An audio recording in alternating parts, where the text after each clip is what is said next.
Hi, I'm Sarah and welcome to Fit Family Food. On today's programme, I'll be cooking up a delicious Spanish omelette.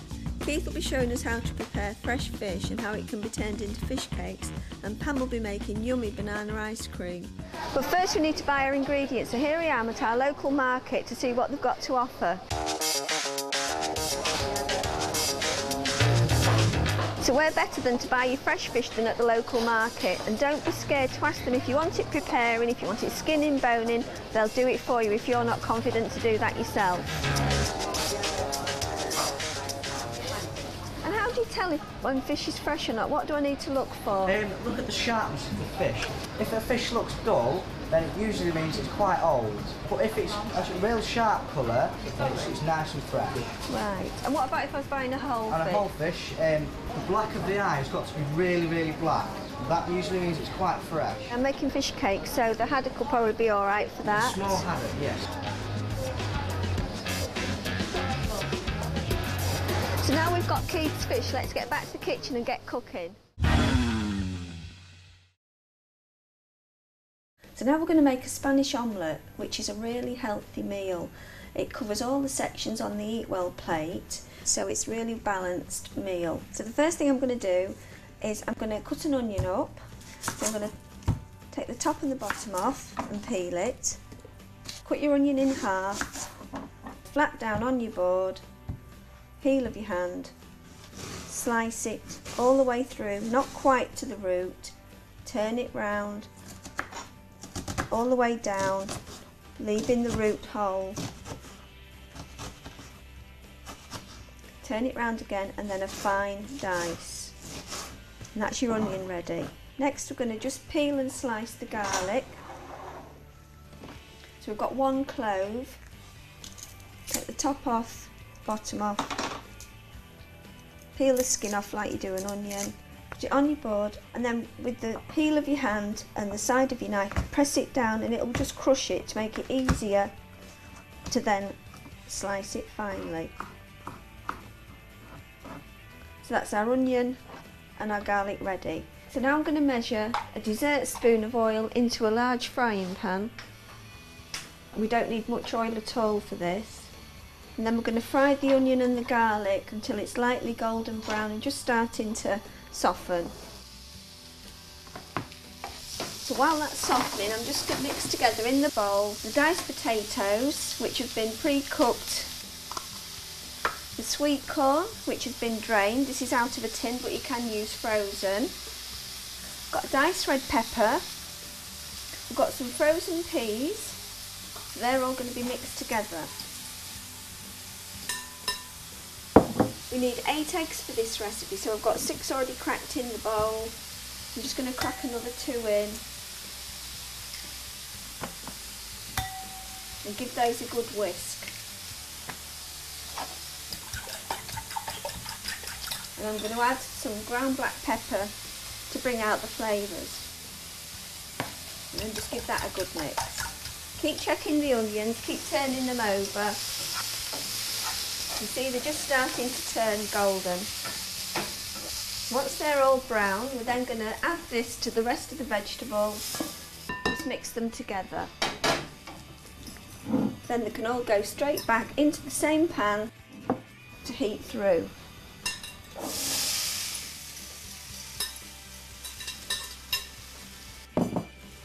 Put that back on the heat now, and then we're just going to warm that through. We're then going to add the egg, which we've already prepared. We're going to keep drawing the egg from the sides of the pan because that will cook quicker into the centre. We're going to coat all the vegetables and it cooks very quickly, so you need to keep bringing it from the bottom of the pan to the top so it all gets cooked the same. So just flatten it down once you think you've got all your egg cooked. Move it off your ring, and then we're going to add some reduced fat mature grated cheese over the top of the omelette, and then I'm going to arrange some slices of tomato attractively over the top. This is then going to go under the grill to make it golden brown before we eat it. So I'm now going to place this under a preheated grill just to finish it off and make it nice and golden brown on top. Right, so let's just check if it's cooked. It's nice and golden brown. There's no egg running anywhere. That's your Spanish omelette. Just loosen it from around the side. Then I'm going to cut this into 6 portions.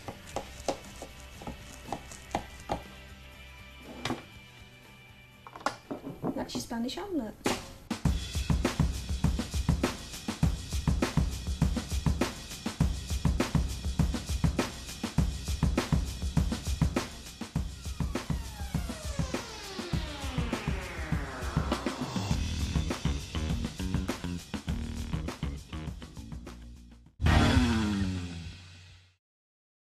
I'm now going to show you how to cook fish in a microwave. I've got 2 types of fish. I've got haddock and I've also got some salmon. What I'm going to do is just show how to skin a piece of fish.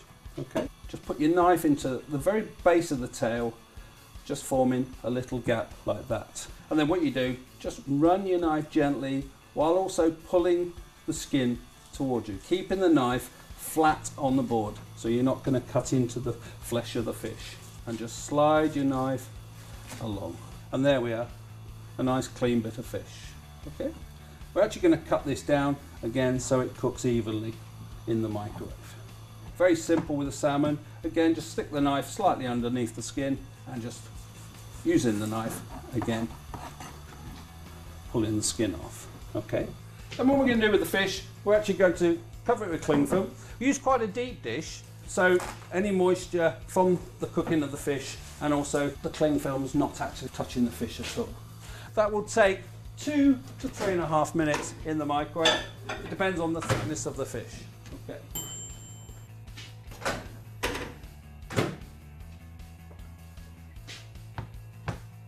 What we're looking for with the fish is just so it flakes. Okay. And that's perfect. The fish is nice and flaky. Now I'm going to make some fish cakes. Okay, for that I'm going to need a mixing bowl, 4 spring onions, finely diced, some pepper and some dried parsley. Also in there I'm going to put some lemon zest, I'm going to need some egg, some breadcrumbs, a bit of wholemeal flour and a little bit of milk.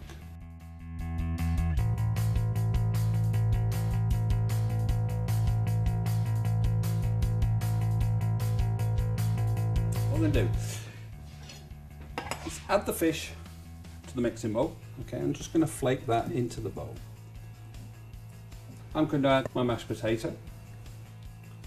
Okay, and I'm going to add my salad onions, 4 salad onions, nicely finely diced. I'm going to add 1 tablespoon of dried parsley and a little bit of pepper to taste. Okay, and then I'm also going to add some lemon zest and give this a good mix.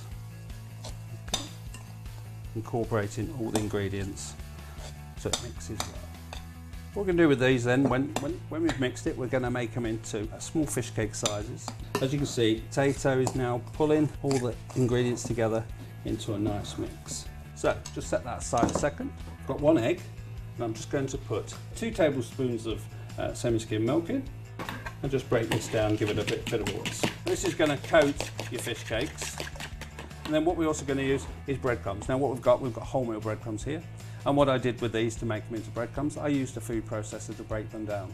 So what we're going to do, on a floured board, a little bit of flour on my hands. And then I'm going to take a nice portion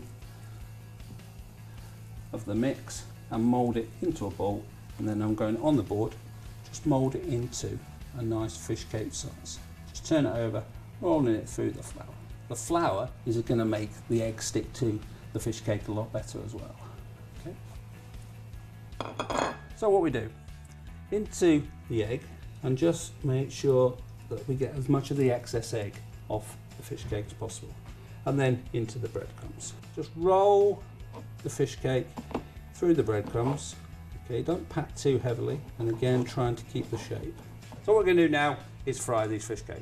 Put them in a frying pan, very little oil, just 1 tablespoon full of oil into the pan. Turn that on and let it warm up. Put the fish cakes into the pan, and these want to be cooked nice and gently till they're golden brown, and then turn them over. We want to get the fat as hot as we can without burning it, so very little fat's absorbed into the fish cake. Okay, nice golden brown colour, as you can see. I'm going to serve these with oven baked potato wedges and a nice seasonal salad. So there we are, nice golden brown fish cakes.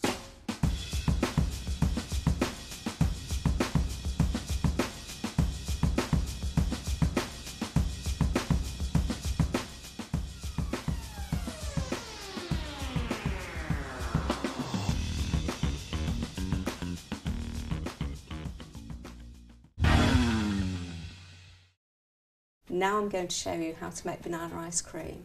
First of all, we need 2 bananas, which we're going to peel.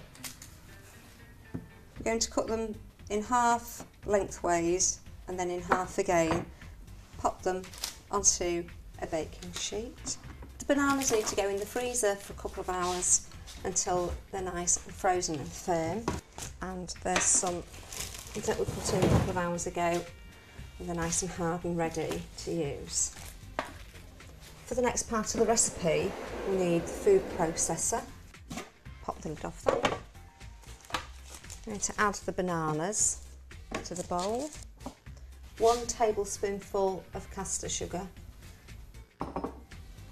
and 500 grams, which is a whole carton of natural yogurt.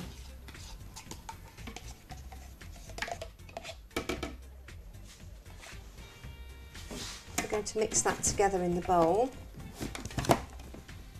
until the bananas and the yogurt become smooth.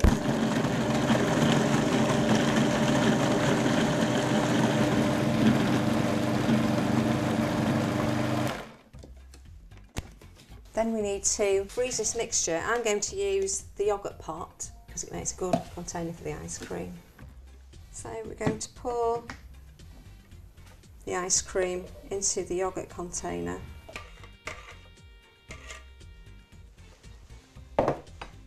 Pop the lid on. Then we're going to pop it into the freezer for another couple of hours until it's ready to serve. That one's been in the freezer for a couple of hours now. And as you can see, it's firmed up nicely.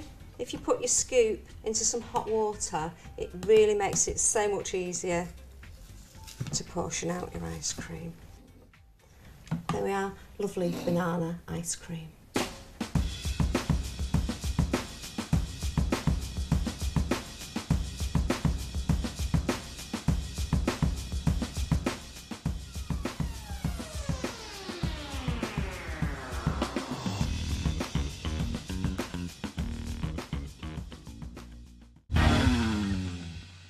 Let's see what you think to Pam's ice cream. Would you like to try some healthy ice cream? It's banana. I'll have a go. Why not? That's very nice, that. Oh, it's lovely. It's like a yoghurt, but it's creamy enough to make it moreish. It's quite nice, actually, isn't it?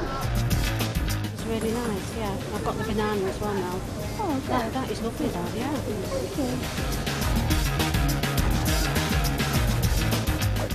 It's really nice. Did Yeah. you know it was healthy? You wouldn't think it was. It's definitely You like quite. it? It's very, very nice. Yeah. Thank you very much. Thank you.